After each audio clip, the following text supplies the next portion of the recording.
best and worst movies of the first half of 2026.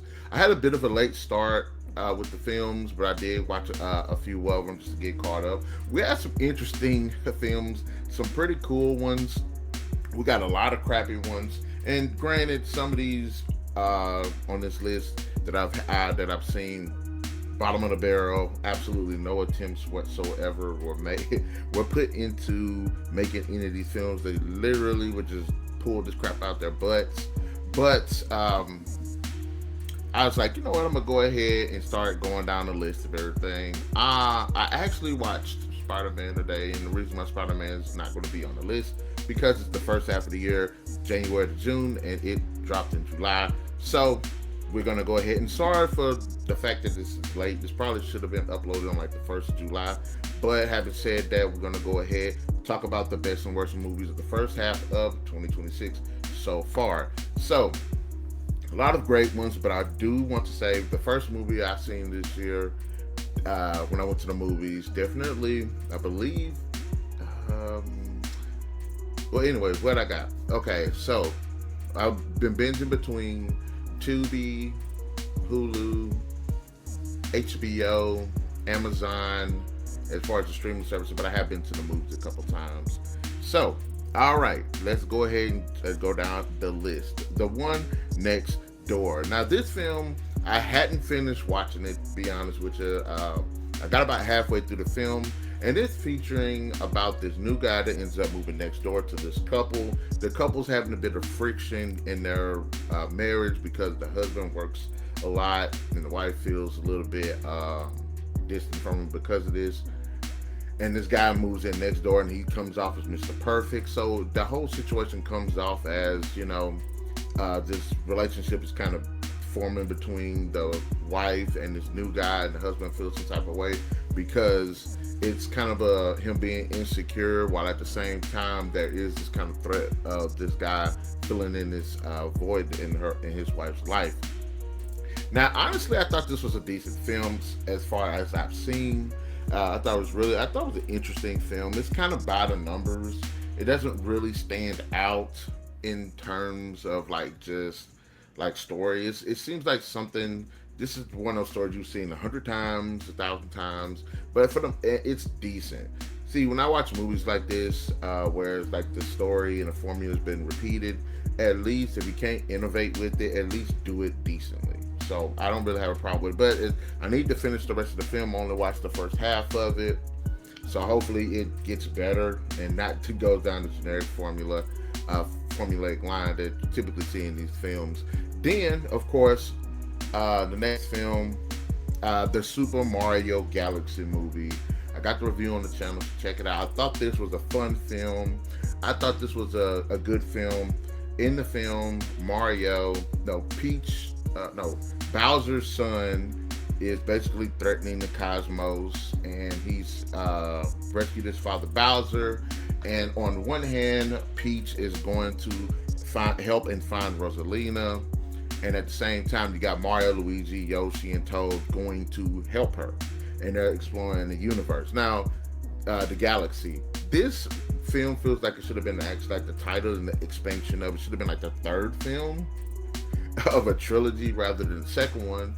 But given what we just kind of what we got, I thought this was a fun film.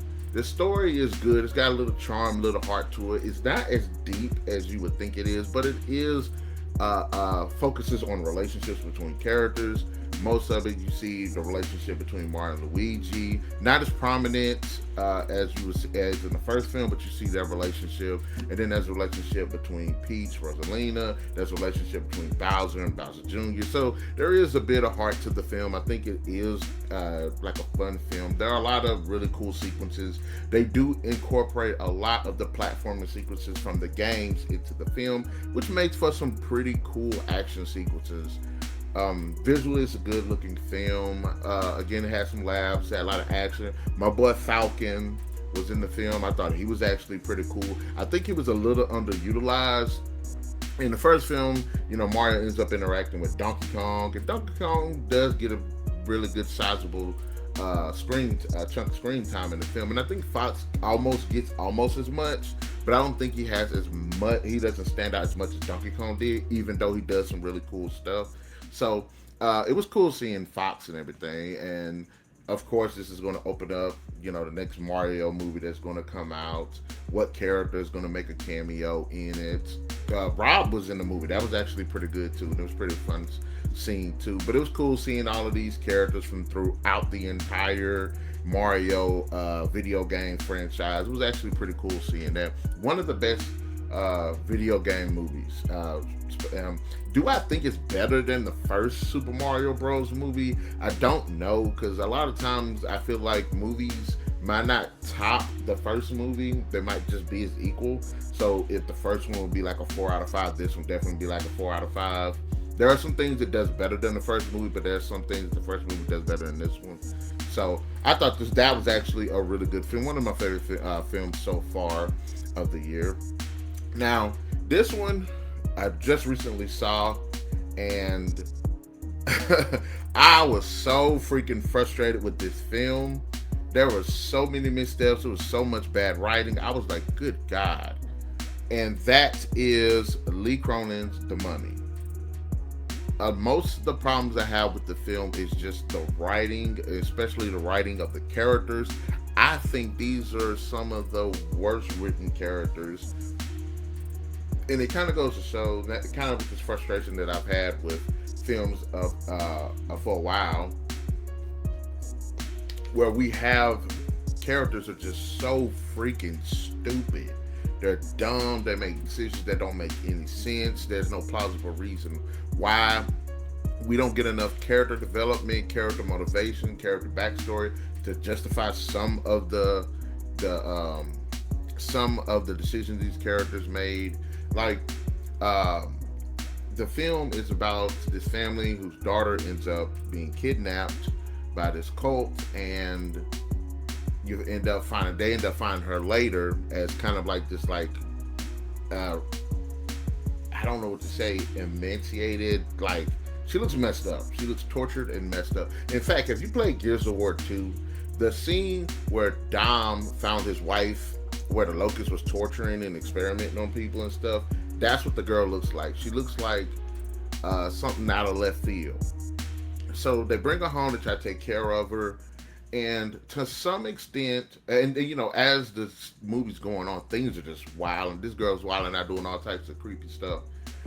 And for the life of me, I could not figure out why this family had this girl there. It didn't really make any sense. Now, there is a scene where mom and dad are talking, and the dad is like, okay, we can't take care of her. And I was like, okay. And the mom kind of claps back. And to some extent, I understand, because this girl's been missing for 8 years. So, that you're afraid if you let them go. The perception is she's afraid that the girl goes away to wherever it is they could have sent her to get her help, that it could potentially happen again. I understand that part of it, but I don't think the movie played enough on that to make it make sense for them to have, especially when this girl's wilding out, especially when she's a clear threat to the family, the kids, and it's just a crazy movie. The fact that they call this The Mummy, I don't understand why. I mean, I do understand, but I don't understand, because this has nothing to do with a damn mummy. It doesn't. This is a demon possession film. And like I said, it's really the way the story is written, because there's so much frustration that comes with this film. The parents make the worst decisions. When one of them, they're seeing these things that's going on, they're not really talking about it, they're not really addressing it. When the kids are kind of having to deal with it, they're kind of being complicit due to the fact that they lack any action going on with this film. It doesn't really make sense for them to kind of even stick around. Also, another issue that I've seen in this film is just generally the lack of communication between characters. When things happen, characters should tell the other one. There's a scene in the film where the dad finds out that their daughter could potentially be possessed by this demon, and there's evidence to show it. Does he tell the wife? No, he doesn't tell almost He tells people that ain't got nothing to do with the personal, deal with the situation personally. You think he would tell the grandma? You think he would have told the wife, "Hey, I found evidence that, you know, our daughter is under possession. I found evidence of all of this stuff," but he doesn't tell his wife. People don't communicate. Things are happening in one part of the house, and somebody could clearly hear it, but they don't hear it for any.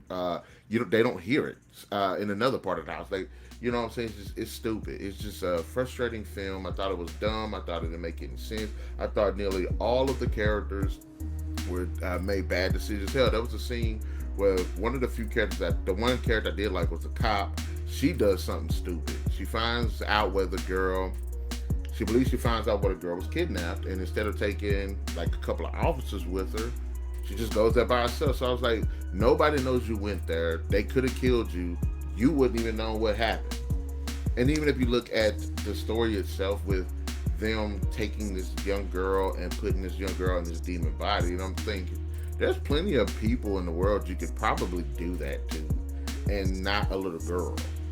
So it's one of those films, like, it's an interesting idea. I don't mind the concept. Unfortunately, I just don't. I think the movie is just crap. I was so frustrated by the end of the film. It just was a bad. It was one of those movies that was bad, but I think it could have been better. Now, a film that was absolutely trash is Scream 7. Scream 7, basically, Sydney comes back. Sydney has a daughter. Ghostface shows up again. The same formula. There's kind of this, old versus young thing. The older generation, the OG generation versus the new generation. And it's stupid. The characters, for the most part, are unlikable. It's cool, like the idea of Sydney having a daughter and then Ghostface kind of coming back and targeting the daughter and her. That is like an interesting premise to go on, but unfortunately, the biggest problem I have with it is it's done so poorly. There are so many beats that they repeat from older films. The mom-daughter relationship is just stupid. It's over the top. It doesn't make any kind of sense. One character is overprotective while being so secretive about information that could potentially save a person's life. The other one is just stupid. And even though she has the material to understand why the other person is so overprotective, doesn't take the time out to even take that as consideration. People get killed in stupid ways. People get stabbed, don't die. There are several characters that have gotten stabbed in like the last 3 or 4 films that should have died, but ain't dead in this as well. And there's an interesting thing of where they play with AI, or where one character from the first film returns, and you can't tell if he's actually alive or is it just AI or something. Interesting. But ultimately, the film itself is just not a good film. It's so frustrating. Characters do, of course, the stupidest stuff. For one of the things I would seriously think Scream would capitalize on is it's kind of like a discussion, a breakdown on slasher films. Yet the characters in the film do the same stupid decisions in the slasher films that they're talking about. So, if we're sitting here having these people talk about, hey, if you go down this dark hallway in a horror movie, there's a killer at the other end that's going to kill you. Nobody's going to see you and all that. But they would acknowledge that and then turn around and do it. So that's what I do not understand about this film. I did not like it. I thought it was absolute trash. It's being panned across the board. It's been panned across the board from critics and audience and everything, and it deserves it. If you're going to go with the idea of, okay, Sydney trying to protect her daughter, okay, I can get behind that, but do it better next time. So, and the next one is The Bride. Now, this is like a continuation of Mary Shelley's story based on Frankenstein, but the way the story is told is this story isn't made up. Mary Shelley either witnessed the events of Victor Frankenstein creating the monster, or was told it and was inspired to write a book about it. And before she could finish the book or finish the overall story itself or expand it upon it, she ends up possessing a woman, getting the woman killed. The actual Frankenstein gets that same woman, revives her as the bride of Frankenstein, where the ghost of Mary Shelley is kind of influencing her. And this is one of those, it seems to me, one of those artistic films, because I was like, I hate the Mary Shelley character because she couldn't finish how she wanted to tell the story. She got a woman killed, got her revived, got a bunch of people killed, got all of this chaos and mayhem going on, and it comes off like a mix between kind of like an art film, at least to me, and kind of like a feminist film, especially towards the end with the feminist stuff. So it could have been interesting. When I saw the trailer, I thought this was going to be like Bonnie and Clyde. Like, Frankenstein is misunderstood. The bride pops up onto the scene. She starts getting in his ear and it's like, look, if they don't care about us, we don't care about them. We're going to wild out. And then it seems like it's going to build to that, and it's just going to be them just wilding out, killing people, taking what they want, and it kind of seems like it's going there, but it never does. I didn't mind some aspects of it. The musical numbers in the film, weird, to say the least. At the very least, it's a bit of an entertaining film. And I gotta say, the lady that did play the bride of Frankenstein, I thought she was the bride. I thought she was cool. She plays both the bride and Mary Shelley. And I would have liked the Mary Shelley, but she just comes off as just like, you did this. You got this lady killed. You killed this lady. And it's like, of all the women that you could have possessed or something, yeah, I don't get it. I don't get that. That was one of the things that just threw me off. The musical numbers and stuff. The guy that plays Batman in The Dark Knight plays Frankenstein. I thought he did a pretty cool job. Honestly, the way his face looked and stuff, visually I thought he was okay, but I've seen better Frankenstein in terms of, okay, he is an amalgamation of different bodies, different body parts from different bodies, so you would think he would be a little bit more grotesque. And in some aspects he is, but some aspects not enough. But anyways, so that was one of the movies, like, I felt like it could have been better. I would have loved the Bonnie and Clyde, especially with the aesthetics of, like, what was it, the 40s, the 30s or something like that, like the mob gangsters. Like, I would have loved seeing them with, like, Tommy guns taking on the cops and stuff like that. Just kind of been like this cool manhunt with Frankenstein and the Bride. That would have been so much better to me. So, okay, then there is a film called They Will Kill You. I'm a fan. I'm a Zaza fan. I think I like a lot of her films. I think she does a great job in a lot of roles. I think she's a bit diverse. And I wanted to see her, and it seemed like this is going to be like kind of a physically demanding job. And I was like, okay, I'm interested to see actors who normally do like maybe comedy, maybe dramatic and stuff, and then they get kind of thrown into action roles. So I liked seeing that. I think it was pretty cool seeing her being more physical, have a physical role and everything. So in this film, she goes to this hotel, and at this hotel, she's looking for her sister. So she goes in acting like she's going to be a new maid, but she actually is going there to find her sister, who she basically abandoned like maybe a decade before, some years before. So she feels bad. She gets out of prison. She goes to go find her sister, and she ends up finding out that this hotel is run by occultists who worship the devil. And it's just, this movie is just crazy. Now, honestly, I will say this: the best fight was the first fight that you get when everything jumps off. I thought it was really cool, really brutal. A lot of the fights in this film are really, really brutal, and I like that. The idea behind the cults, their abilities, the different personalities. That's one thing I can say. The personalities did stand out too. I thought all of the characters stood out. The idea of like the devil cult definitely was totally different than what I expected it to be. But I thought this was a fun film. I thought it had some charm to it, some good action sequences. It was fun. It was funny sometimes. It was really, really gross at other times. Just ultimately, this was a really cool. It was a really unique film. It felt like The Raid, but like the female supernatural version of it.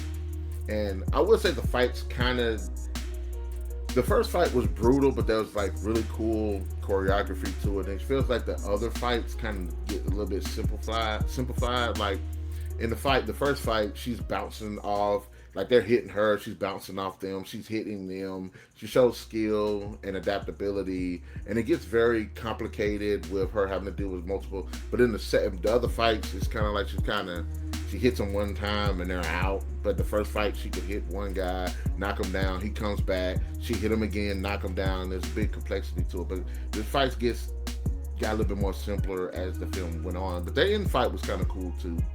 But They Will Kill You was actually a pretty cool film with an interesting twist. Now, another fighting film, definitely was waiting on this. Did not watch really any of the trailers leading up to it because I wanted to go in fresh eyes, not knowing anything. Of course, Mortal Kombat 2. Now, I did put a short video up where I was like, why in the hell they didn't drop Mortal Kombat and Street Fighter on the same damn day to see how they would compete, who would bring the audience, who would swing the audiences, Street Fighter or Mortal Kombat. But hey, what do I know about marketing? It only worked, doing Barbenheimer, and they're attempting to do it with Doomsday. But oh, hey, it is what it is. But in Mortal Kombat, the tournament is finally here, and now all of the fighters have been summoned, including Johnny Cage. And I thought this movie was definitely a step up above. It's probably the best live action Mortal Kombat film, and definitely a step up from the first of the reboots. I thought it was actually pretty cool. I did like the fights. I feel like Shao Kahn probably was a villain that should not have been in this movie. He should have actually been he should have been in the next film if they do a third film. And mainly because of how powerful he is, his influence, and the things that he attempts to do, it would have been interesting to introduce him in this film, but allow Shang Tsung to kind of still be the main villain, which he is a villain in this film, but not the main villain. But Shao Kahn should have definitely been either introduced in this film and then the main villain in the next one. But it is what it is. Maybe Chinook will be the next one. I don't really like Chinook, but I've always hated him. I think he sucks. But ultimately, the fights are really good. The story is okay. The tournament itself was like okay. Now when I say okay, like a good okay. It could have been better, yes, but they were okay. And I would have liked to see more of the villains, because really the biggest one that you don't see like the roster of MK villains in this film. Like, in the first film you got Melina, you got some guy nobody knows with a hammer, you got Sub-Zero, you got Cabal, but in this one all you pretty much see is Jade, Katana, Shao Kahn, and you see Quan Chi, but he's not a fighter. And then you got what's his name? Sub-Zero comes back as New Sabat, and then you have Shang Tsung. But it's like, of all of the villains that are in the Mortal Kombat mythology, you would think Shao Kahn wouldn't have been fighting. He would have had other people, because the whole thing is there's Shao Kahn, there's I think Montaro, there's Shang Tsung, or Shang Tsung being directly under Shao Kahn, and then he has a bunch of villains under him. So I would have liked to see more of that, but I guess it gave Shao Kahn a lot more time to be much more badass, because honestly, hands down, the fights in this are brutal. If you are a fan of Mortal Kombat, you like to see the blood, gore, brutality of the fights, this is what this movie is definitely for you. They do a great job with the fights in terms of that stuff, but they also incorporate the characters' abilities, special abilities, and powers too, which makes for some really interesting fights in this movie. Now, realistically wise, when they do like some of the X-ray stuff, when they use some of their powers on people, they would die. But I like how they cleverly incorporated that stuff into the fights in this film without directly killing them. Hands down, the best fight, and everybody agrees, of any live action Mortal Kombat definitely was Liu Kang versus Kung Lao. It was well choreographed. It had some heart to it, and you see these two going at it. But it just ultimately was really creative and really cool. So, Mortal Kombat, even though the story could have been a little bit better, and a lot of people die in this film. I ain't gonna say a lot of people, but people do die in this film. Even Cole comes back in this film, and he's more of a side character, but he was done better in this film, I feel like, than he was in the other film. So, Mortal Kombat 2, great film. It was okay. Best Mortal Kombat live action that we got. So, moving on, Supergirl. A lot of controversy over Supergirl, of where it's just a bad, terrible film. Now, I read the Supergirl Woman of Tomorrow graphic novel before I watched Supergirl because I wanted to get the reference. I will say, of course, like everybody else agrees, the graphic novel superior. It is. Is Supergirl as bad as everybody makes it out to be? Is like the worst superhero film? No, it's not. There's plenty of worse superhero films out there. Comic book films out there, worst movies of all time out there. I got a bunch of them on this damn list. So don't tell me that movie is the worst movie of like 2026. I got a bunch of them right here. But in this film, there's this little girl named Ruthie, or whatever her name is, trying to get revenge for the death of her family by this guy named Krim of the Yellow Hills. And Supergirl ends up going with her to help save her dog, who Krim has hurt and injured. So they're on this buddy cop journey to go find Krim of the Yellow Hills. And I did like the girl that played Amelia Alcott. I thought she did a great job as Supergirl. Now, if you don't like the way Supergirl's written, if you don't like Amelia Alcott or whatever, fine. But I thought as Supergirl herself, going through the things that she was going through in the film, because when I initially saw her being drunk in the Superman film, I was pissed. I was like, really? Do we have to do this where she's just pissed? But then I end up watching, and I seen the trailer for Supergirl when it came out, and I was like, you know what? Why is she drunk? I said, this girl just lost a whole planet. Lost all her people, lost all of her family, of course. And I was like, people on Earth now would drink and get sloppy drunk and get messed up for things far less than that. So my whole thing was I wanted to see how she dealt with the trauma. And in the film, to me, I thought she did. I thought her building as a character over the trauma and stuff, with the way the flashbacks work, with her, you know, her planet with her family in Argo City, the death of her planet and the people, how she came to Earth and adapted to Earth, her dealing with Clark, and just kind of the situation that we see throughout the film. I thought it worked, at least on her account, dealing with her trauma. Now, everything else, not as good. Ruthie, the girl, plays Ruthie. I thought she was okay. I thought she was good as a character. Doesn't look like the character. Changes to her storyline didn't make any sense to me. The Criminal of the Yellow Hills, literally one of the worst villains from a comic book that I've ever seen. The design sucked. He had no presence. Now, initially, the first like 3 minutes of him when he's on the screen, great introduction to the character. He looks stupid, but a great introduction to the character. He looks menacing. He has a really good line. It's a good setup, and then after that, just all the way down to the ground. So, and then I thought a lot of the action, some of the action scenes were actually pretty cool. I'm a fan of like one take, so if you can shoot a good scene of somebody fighting like 30 guys in one shot, I don't mind it. And then I wanted to see her, kick some butt, which she does do. But like I said, it could have been better, but it's far from being the worst film. Especially, it's far from being the worst comic book movie, and far from being the worst movie this year. So I liked it. Honestly, I liked it. Like, I'm not saying it's the worst film, the best film in the world, but I liked it despite the flaws. Like I said, I actually said I'd even buy it. But maybe it's because I am a Supergirl fan because I like Supergirl. She's one of my favorite superheroes. So, the next film. Now, this one, I definitely have some issues with.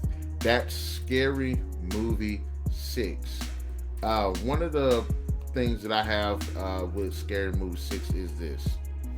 I think that the film itself, it just relies too much on nostalgia.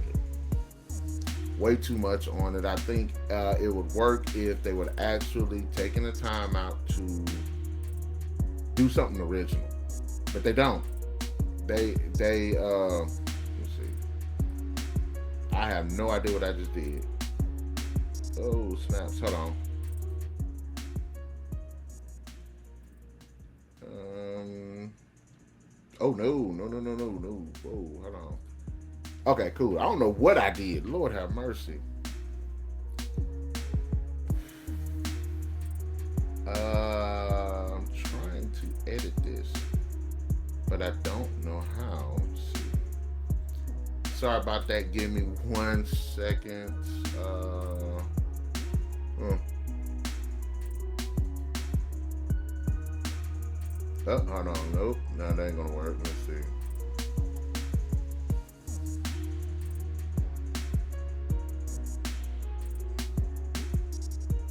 Oh. Hey, I kind of like that. I kind of like that. I'm gonna turn it back though. I'm gonna turn it back. I'm just messing around with stuff. I need to learn how to do this. I have not used StreamYards in so freaking long. I am lost. Mm-hmm.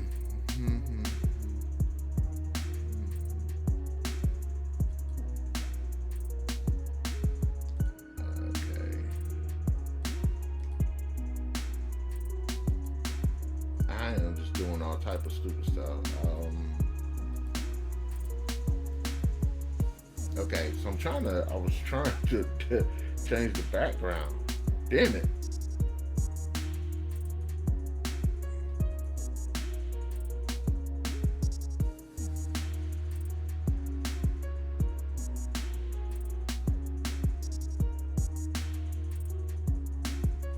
You know what? I'm gonna keep going. I'm gonna keep going. I'm sitting here trying to do something. I don't even know what I'm doing. It's been such a freaking long time since I done jumped on here. Um, Hold on a second. Oh, hold on. I think I got it. Hold on. I think I got it. Um,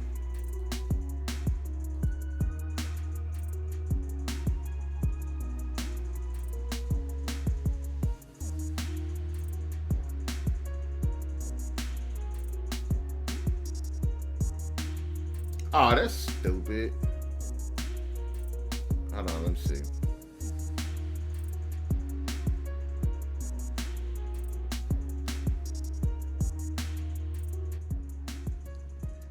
So I gotta upgrade to upload my own stuff. Stupid. Gosh. Anyways, I was on the road. I was on the road. So, Scary Movie 6. Scary Movie 6 copies Scary Movie Scream 7. It's basically Ghostface shows up again. It's they playing the whole OG generation versus the new generation. The killers trying to kill everybody. There are some good laughs. There are some bad ones. In fact, there are kind of more bad ones than the good ones. Actually, the problem I have with this, again, like I said earlier, that they play off a lot of what the other ones, the other film did. So especially since the main cast came back, the Wayans brothers come back, Harden came back, the chick, Chris Pratt's ex came back. Like, everybody's back and everything. We see some, and cool enough, we see people from older people, some people and characters from like the douchebag from the first movie, the one who was saying, "Say it, city, we take this to our grave." He was punching her. He comes back. The guy with the hand comes back. I feel like there was like 3 or 4 of the people from the other movies that came back as well. But this movie is pure nostalgia. They mix a lot of nostalgia up with kind of like the new trend of things like social media, streaming, how people are just so gung ho for the camera and stuff. Hell, Smokey, most of it seems like half the movie is live streaming. And Ghostface is chilling with them. So there are some interesting bits in it, but will say this: a lot of these scenes don't add up together. Like the scene with the guy who was like, "Take this to a grave, take this to the grave, Sydney." That guy, he never interacts with the other ones, so it seemed like it was like a skit. And then when he gets killed off, nobody even talks about it. So it felt like that was a skit. Like they just tacked him in for that scene, but it's not like you see him interacting with other guys or anything. That's kind of like the biggest problem I had with that. And then it don't feel cohesive, like one cohesive story. It just feels like they just threw stuff together. The whole movie felt like things were being thrown together. There's some sequences from Sinners where one of the Ray, you want to do what Uncle Ray? You want to play with Uncle Ray? His character, they're combining Sinners, beginning with this stupid thing that happened on the internet where this guy was like, "I'm not gay no more," and he's in church wilding out and stuff. And they kept dragging it on. It's like, no, get the line out and move on. It was something that could have been knocked out in like 20 seconds if they played for like 5 minutes. And it just drags on with almost all of these jokes and stuff. I still don't understand the whole Sinners second part. There's a party going on, and in the party, Regina Hall, like all of the main characters are there except the daughter's boyfriend, and the sister. And then they come to the door and they're playing the Sinners part where Remy and the two people came there talking about coming in and everything, but they're playing it like they're vampires from Sinners. And I'm thinking to myself, y'all are their friends. Why are y'all playing this scene? Well, it would have made more sense if these were actual vampires, totally different characters, and then did it like that. But why are you playing these people? Y'all friends, y'all know the situation and stuff. Why would y'all play this? Is that like the scene, the setup doesn't make any sense? You would do that for other characters, not characters that they knew. So they did have a kind of a cool John Wick scene in it. I thought that was actually pretty cool, but it was stupid. I wish to God that they could have worked it out better with some of these laughs, less nostalgia. Like that the scene again with the streaming, Smokey, Smokey kept getting up with Ghostface. What Ghostface did. Hell, Shaq comes back. Anthony Anderson comes back. They do bring a couple back from other films. So I wish they did a bit better with that. Actually make a cohesive story, then sprinkle the jokes throughout, and then incorporate jokes into the story. And then for some of those jokes, don't string them on like forever. Don't sit here and have 5 minutes based on one joke. You could have knocked that joke out in 20 seconds and then kept it pushing. So, and then just kind of the concept of like the OG generation versus the new one just wasn't done right. Just even the fact that the main chick and her daughter, and then they tried, and then of course, in Scream 7, the daughter was a complete douchebag, but in this one they overplay it way too much. They overplay it every single time. The girl's got to be over the top, and I guess because it's a spoof, they got to make it over the top. But damn, she just got annoying because it's just way too over the damn top. So, Scary Movie 6, I walk away from being like, I had no desire to watch it. I just kind of have been with friends. We started watching it, and they did have some laughs. I will not lie, but then.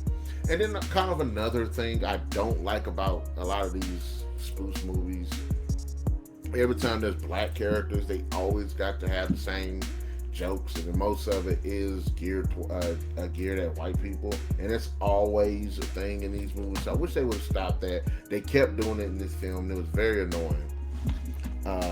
So there is that. Moving on, we have Send Help. Now, me and the missus watched this, and this movie is ridiculous. There's this nerdy, introverted woman that works for this corporation. The corporation's owner uh, died. His son took over, screwed her over. They were on a business trip. The plane crashes, and they're next thing you know, they're on the island. He's injured. She knows how to survive and stuff because of a show, this survival show she was trying to get into. So, and then it's basically this power struggle between these two. It kind of, but the problem is, it comes off like it's going to get more intense at earlier, but it doesn't. And the whole film is them going back and forth. Now, the problem I do have with this film is that both characters, unfortunately, well, there's humor. Some of the humor lands, some don't. It's a nature of trying to put comedy in these kind of things. But there's some things that do work. There's some things that doesn't work. Then, also, the fact that his character, he's a douchebag throughout this entire film. You don't like this man because he's just so stupid. He's so unlikable.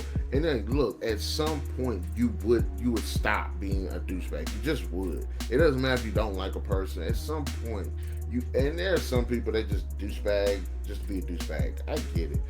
But him in this film just being just a complete douchebag. This woman that saved your life, you're still a douchebag. This woman that told you how to survive on this island, you're still a douchebag. She done saved your life like 3 times.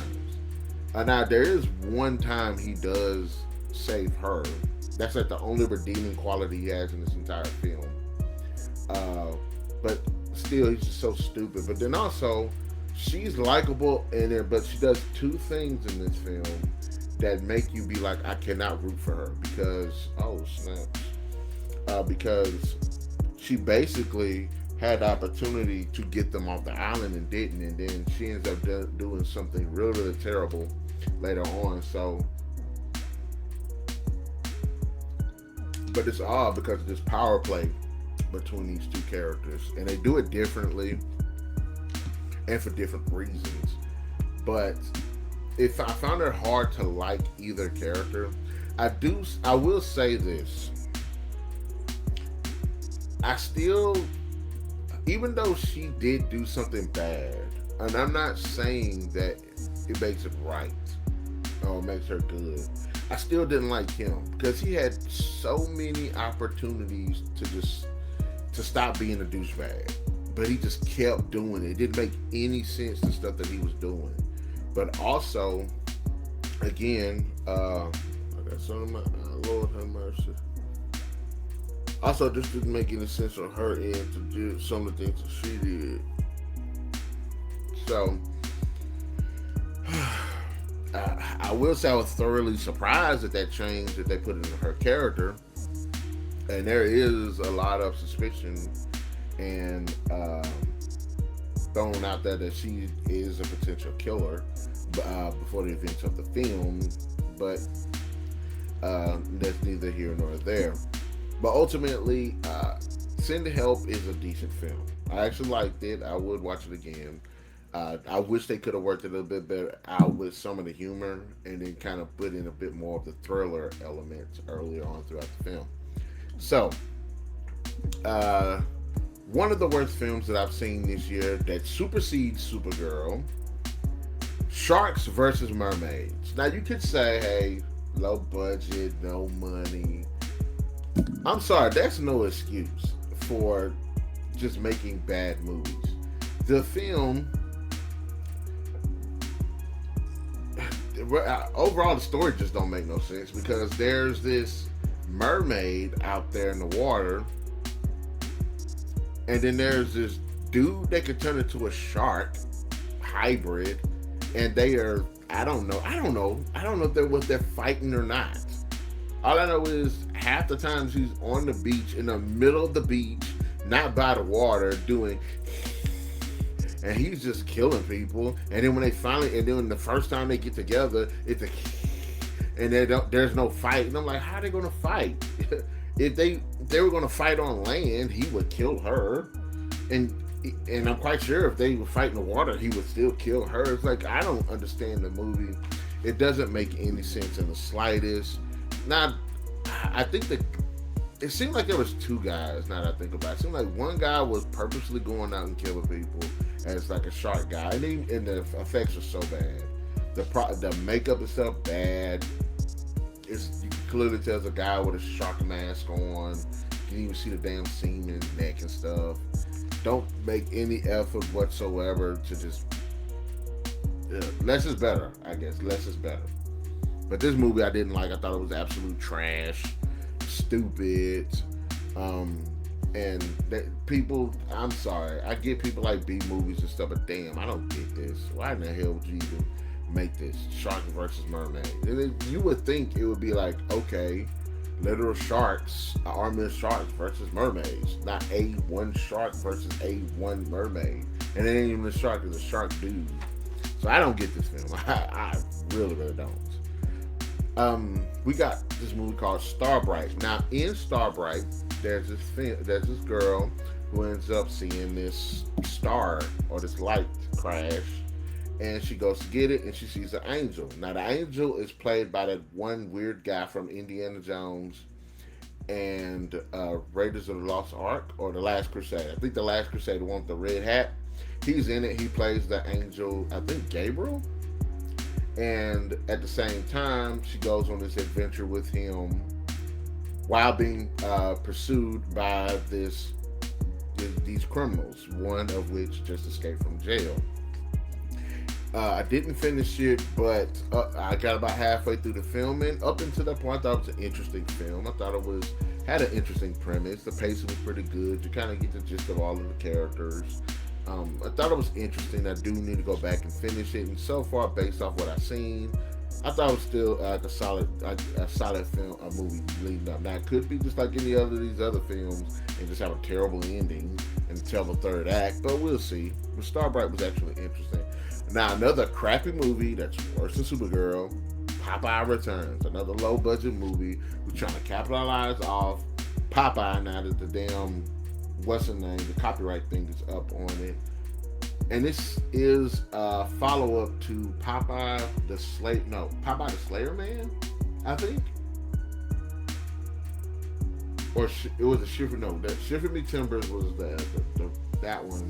Then there's Popeye the Slayer Man. Yeah, I think it's Popeye the Slayer Man because there's another one.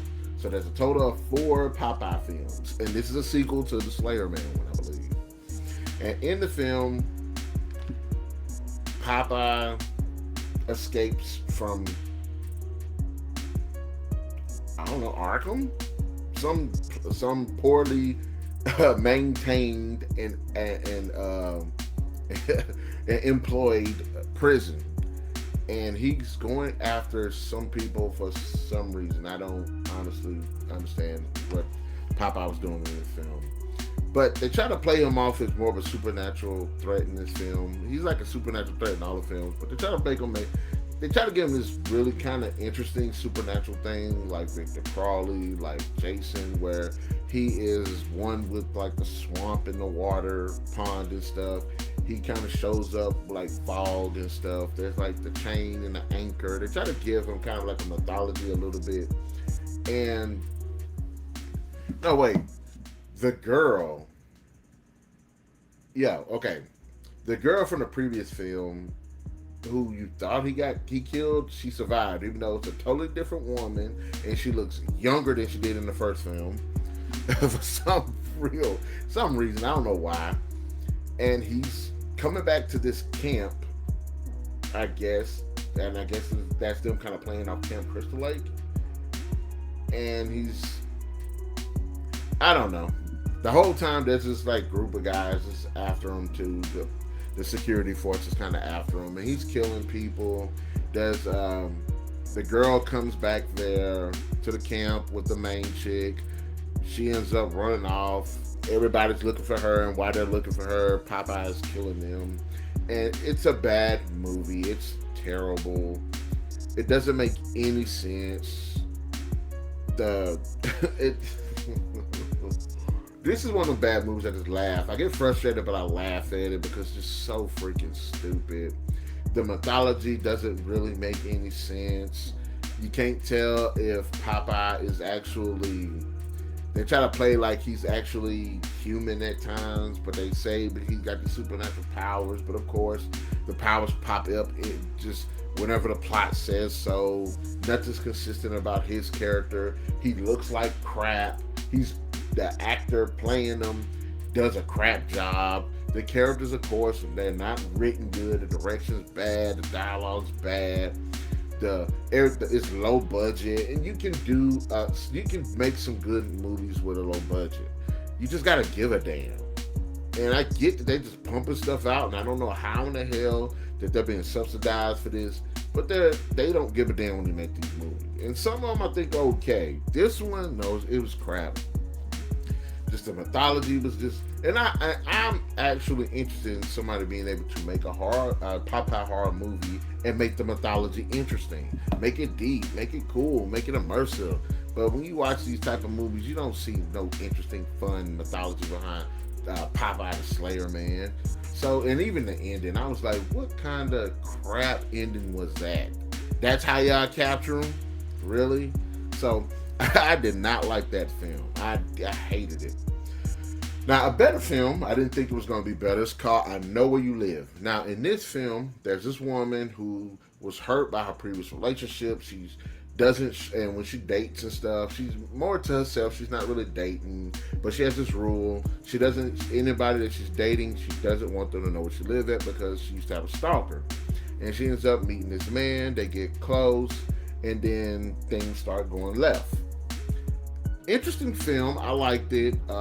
There's definitely, by the numbers, it's a bit more formulaic. The whole I don't want you to know where I stay at thing is kind of an interesting tweak to it. But ultimately, I thought the film was a little bit too formulaic. When you find out what's actually going on, of course, you got the overzealous friend that don't got a life of her own, constantly in this girl's business. She gets taken out, and then of course when you end up finding out who the stalker is and stuff, you're like, I kind of figured that. But it's good from a production side. It looks good, the directing's good, the performances are pretty decent. But the problem is with films like this, it's so formulaic. But all I can ask is if it is formulaic, it's done well enough to be still entertaining. And I was entertained with this film, so I didn't really have a problem with it.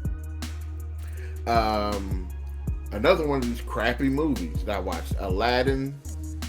Now, I'm not sure if the first movie came out this year and then the second movie came out this year, but due to the production value and how bad these films are, I can believe that both of those films came out this year. So I'm just going to say Aladdin and Aladdin's Revenge both suck. Now, Aladdin. This girl, her man, her friends find a lamp.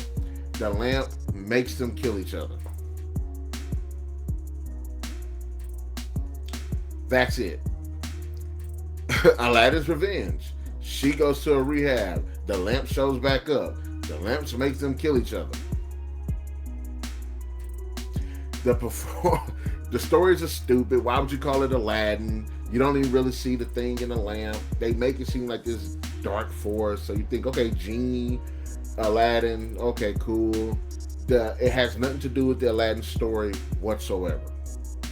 Even if you put the lamp in there, it has nothing to do with it. The lamp is this crappy prop. And then, like, these movies are so stupid.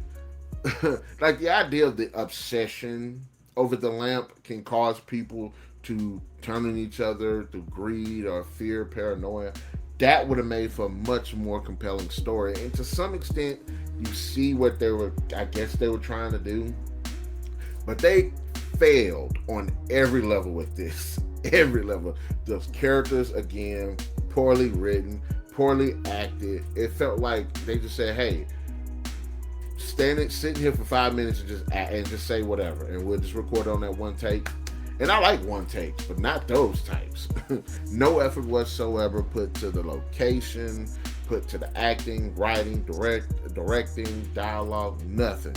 Then the second, Aladdin's Revenge, was even more stupid because now the woman knows about it instead of just damn leaving the place because she knows what's going to happen. And then everybody's overly interested in it. And I was like, if you're going to destroy a lamp, and I just want y'all to just level with me. If you're going to destroy a lamp, wouldn't you smash it? What they do, they light a small fire and just put the lamp on top of it, and that's it. I'm like, if I'm trying to destroy a lamp, I'm not finna set on fire. I'm gonna go get a hammer and just lay waste to it and smash the thing up. But so they're surprised when that little bitty fire didn't destroy it. So just, and then of course, both these movies suck. I don't care if the first one came out last year, I'm including in this one.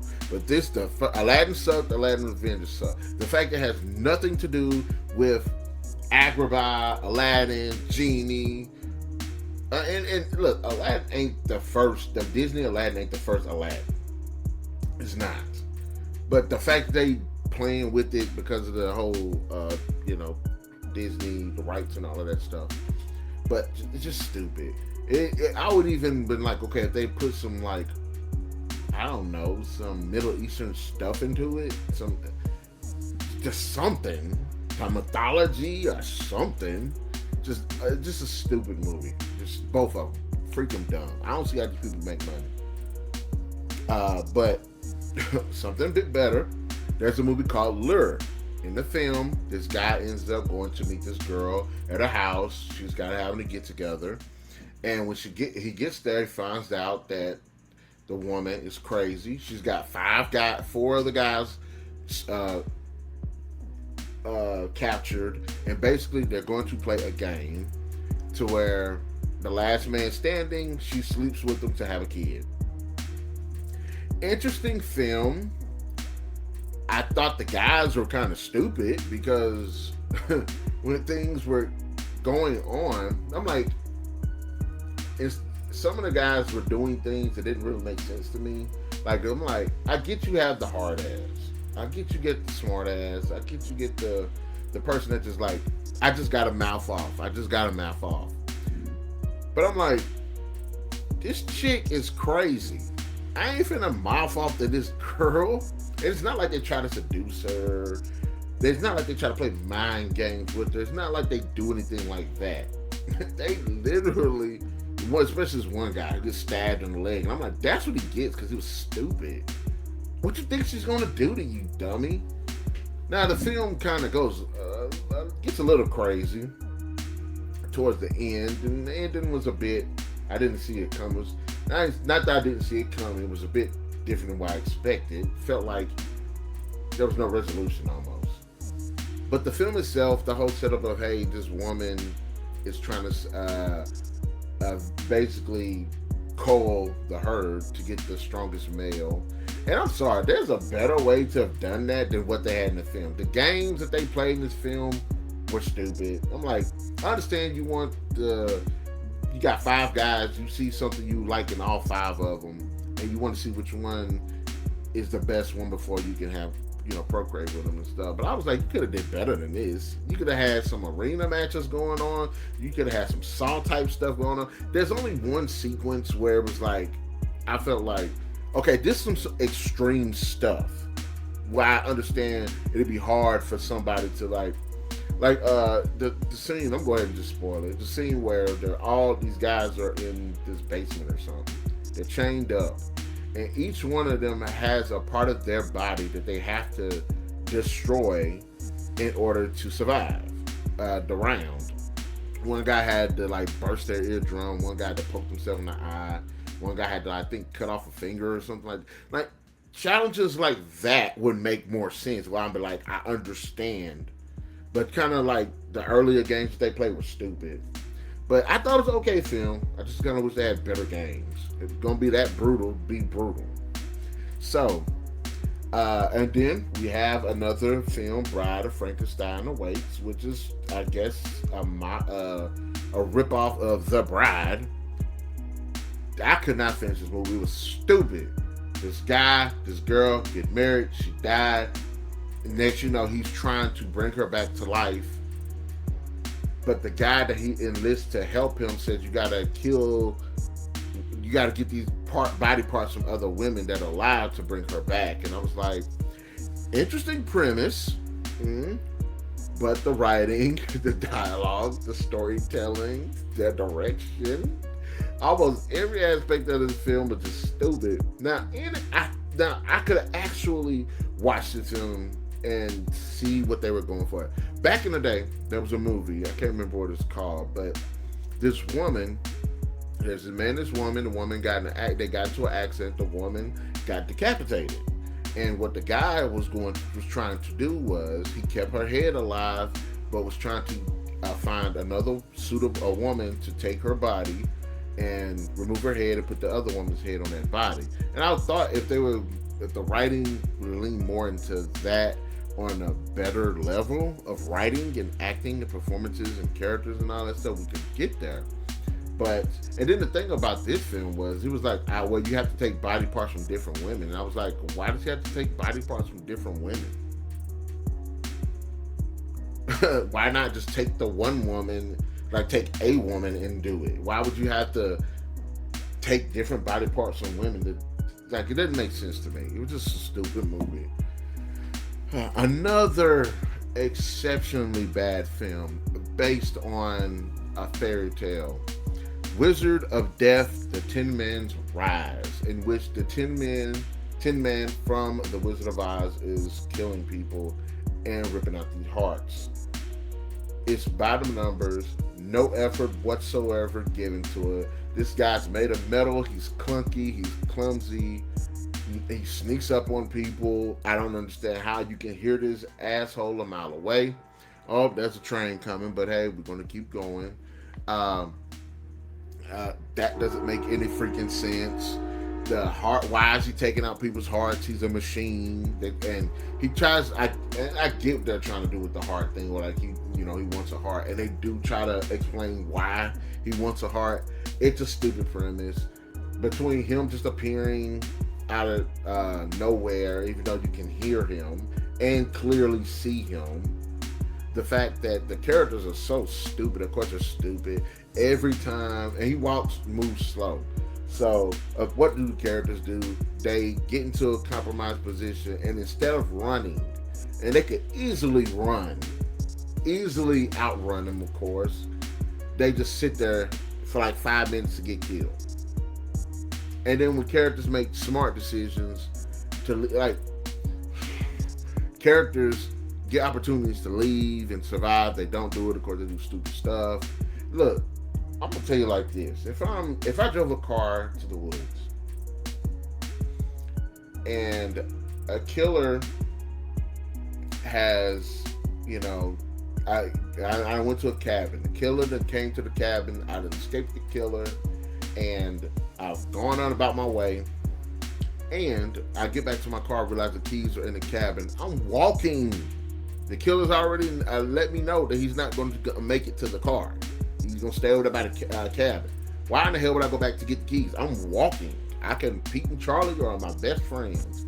If I ain't, because you're bound to see somebody else. I'm like, come on, just stupid.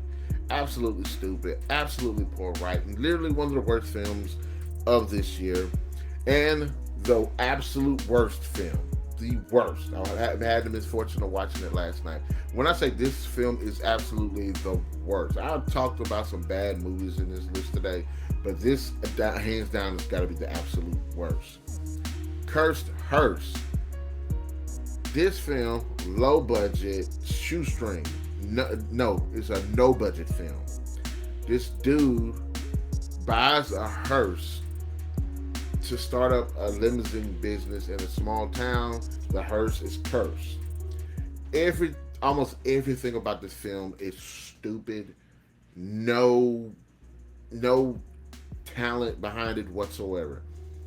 The main guy who plays the dude that plays the main guy can't act. The main guy is one of the most unlikable characters I've ever seen in a movie. He's unlikable. He's uninteresting. He's stupid. He's boring. He's lazy. There's no energy behind him whatsoever. There's no reason to root for this character. There's no reason to like this guy. There's no reason to even watch him on screen. Most of the other supporting characters, just like that, they're weird, they're stupid, they're poor. All of them are poorly written.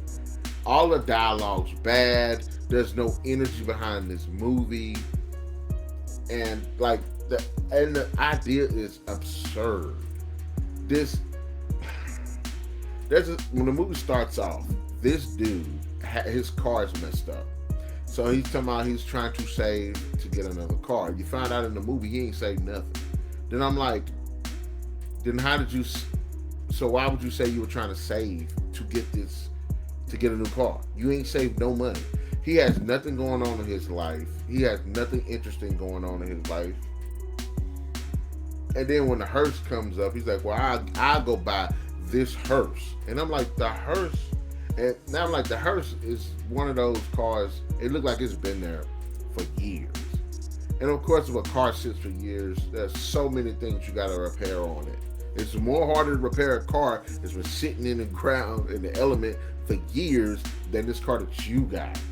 I'm talking about dry rot, rust, worn out wires, like dirt and stuff all in the engine. You gotta clean that stuff out. You gotta replace parts that are just worn down and just don't work anymore. I'm like, there's so much. But in this film, he gets this, and they even establish it in the damn movie that this thing has been there forever. So it should not run. The battery should be completely drained. And of course, the hearse itself is an evil spirit. There's no mythology about the hearse throughout the entire film. And then so he gets the hearse, and even the idea of him saying, well, I'm gonna buy this hearse to start up a limousine business, that didn't make any sense. There was no business plan. He don't got no money to fix his car. How would he start up a business? He ain't got no good credit. He has no credit. He's got no money. He's got no business plan. Like, everything about this movie is just freaking horrible. And then the stupid car is talking to him. He doesn't think that's a problem. And I guess you can say, hey, maybe he can't recognize there's a problem because, or whatever. But at the same time, the voice was stupid. It was annoying. The dialogue was dumb. He turns into, it's possessing him, and he turns into, I don't know, a vampire creature. Like, it's stupid. This is hands down. It's got to be some talent. There has to be some talent for somebody to make a movie worse than this movie. If the character was likable, had personality, the friends were better written, like, that's what I'm saying. When I write my stories, when I'm writing my books and stuff, my first thing is to make the characters interesting, whether they're bad or whether they're good. Make them interesting and make them have quirks, motivations, background, something. My first chapter, I tend to try to do that. And I was like, you could have done it through this guy. You could have said this man was a likable dude trying to get somewhere in life and struggling, and he's trying to take care of his grandma, so he can't do what he wants to do. Like, there is, and then like his friends, like there's so much that they could have done with this, and it just absolutely is just stupid. I'm talking about dumb. One of the worst. In fact, the worst. Hands down, the worst movie this year. Cursed Hearse. Kiss my butt. Now, a better film, but heavily flawed film, Masters of the Universe. I was entertained by the film, although it has a lot of problems. One, I think I gotta say, that Eternia theme in this movie was bussin'. That Eternia theme, I was up here. I'm sitting here listening to it, just bumping it. It was a really good thing. Also, there's some fun action sequences in this film. Some pretty fun action sequences. And I like the look of the characters and stuff. I think it's a good blend of the source material mixed with a bit of realism. Because I know a lot of people don't like costume designs and character designs adapted to the real life, because they look stupid for the most part. It takes It takes some talent to take. I ain't gonna say talent. Yeah, I'm gonna say so. I say it takes a good eye to take a cartoon, a toy, comic book, anime, or manga, or whatever, and make it live action without the costume and characters looking stupid, while making them look just like they do in the comics and stuff. And I think they did a great job in this film. But I gotta give it to him. The show stealer in his entire was Jerry Leto as Skeletor. He killed it. He was over the top. He was goofy. He was menacing. They showed many sides of him. That was really funny. I really enjoyed his performance. The film, I said, the writing isn't as good as it should be. There are a lot of characters that get introduced that don't get elaborated. There are story beats that we've seen in other films that could have been ironed out better in this one. Characters that should have a bigger presence in the film aren't. The fact that they went to Earth, put any time whatsoever into Earth, was just a waste of time and money.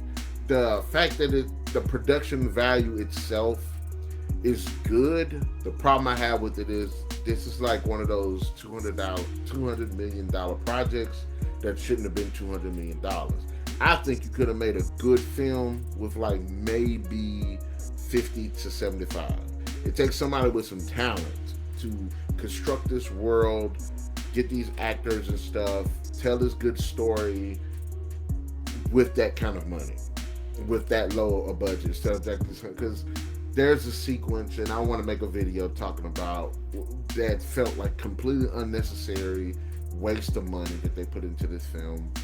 The fact that they even cut it to Earth was like another problem. They should not have done that. They could have easily put this story in a smaller area of the kingdom, and it still would have been just as prominent. And then there is kind of like this whole DEI woke stuff that they put into the film, kind of feminist stuff that they throw into the film. The way they put it in the film, and it's kind of like this weird thing where they show like masculinity versus kind of like the more feminine side of men, more softer side of men. They kind of play that up in this film too.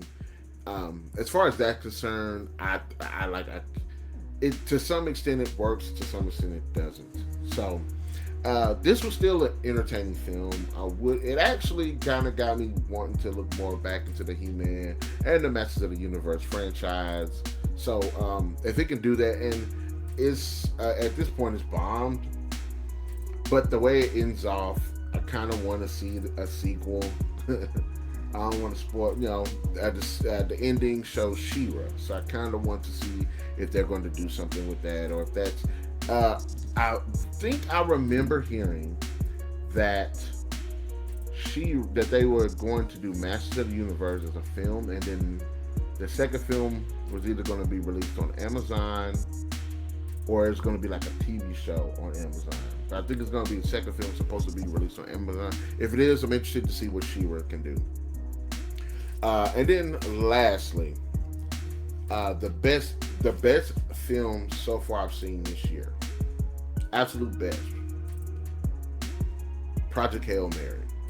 I thought this was a good movie. I thought it was well written. I thought it was interesting. I thought it was fun. I thought the performances was good. The direction was good. In the film, Earth's sun is dying, and they end up finding out that all of these stars are dying off except for one star. So they send this crew into space to find out why before Earth's sun dies. And through happenstance, there's only one guy left, and that one guy ends up working with an alien to figure out what's going on. Great. I'm interested. The guy that wrote the book The Martian, which the Martian film is based on, I believe, wrote the book that this movie is based on. I'm interested in reading that damn book. I thought this movie was just great. I like Ryan Gosling. I thought he was a good actor. Ever since I seen him in Blade Runner 2049, I've been following it. Like, I've been watching this man's stuff. I think the man does a fantastic job, and not only does he do a good job because he does become like this interesting character, and he does develop, become much more independent, more stronger character throughout the film. But the backstory or what leads him to this mission is told in a good way. The sequences feel like they're a good job of revealing the build up without hurting the pacing. And then his relationship that he develops with this alien. And the alien is actually a pretty cool alien. The design, the technology, all of it is really cool. And I'm a sucker for kind of watching films where a person is dealing with an alien and they're trying to break the language barrier, and the way you see him do how they interact with each other, how he interacts with their technology, with its technology, how it interacts with human technology, them learning about each other. Just it's a great sequence, and just the way the film is showing that, like, there's certain themes that are beyond just human, like beyond Earth, such as like love, not the aliens version of love, and like you know what I'm saying, just like how our lifestyle, the aliens version of that type of lifestyle. Like it was really interesting. It was really cool, really interesting. There are some pretty cool and intense sequences in the film. Visually, it's a great film. There's this one cool sequence where he's walking outside on the ship, and you see this planet, and just the way the planet looks, and then like the little pink lights and stuff, like the science behind it. Look, Project Hail Mary to me so far is the best movie this year. Now it might get beat out by Doomsday, it might get beat out by Doom, but so far Project Hail Mary is the best film this year. I thought it was a really good film. I cannot wait to add it to my collection of movies. But having said that, those are the films that I watched this year. Those are the best and the worst of the first half of this year. There was a bunch of movies that I did want to see. Of course, I didn't get a chance to see them. Hell, I wanted to see The Odyssey, but I don't know if The Odyssey dropped in July or June, but I'm not sure. But I wanted to see it, and we'll see what the next half of this year is. I already watched Spider-Man, so just prepared. I'm going to do a review for that pretty soon. But all right, guys, let me know in the comment section below. What are some films that you've seen? What are the best? What are the worst? What are the men? What are the ones that could have been better? Let me know in the comment section below. Be sure to hit that like, share, subscribe, and that notification button to get the best of what we've got going on this channel.